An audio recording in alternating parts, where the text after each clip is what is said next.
ঘোড়া পিঠি ভইলে সওয়ার, ঘোড়াওয়ায় দৌড়াই খেলে কনপুর গলিয়াম, খোঁজেলে ফুয়াকে দ্বার।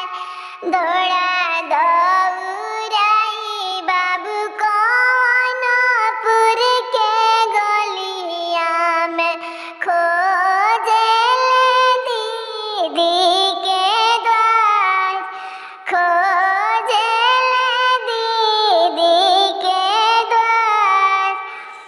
সাজনায়ে দিদি ভাইয়াকে বরতিয়া, চলহু পাপাজি কে দ্বার।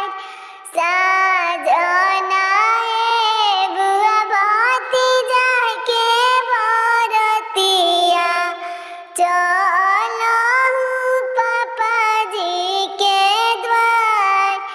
घर में से बोलेले फूफा हो कौन फूफा, हमारा के चाही बाबू ने।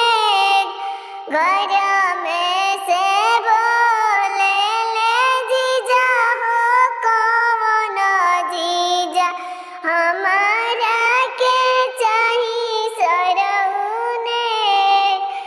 आपन बरतिया जीजा अपने से सजबो, हम चली जइबो अपना देश। हम चली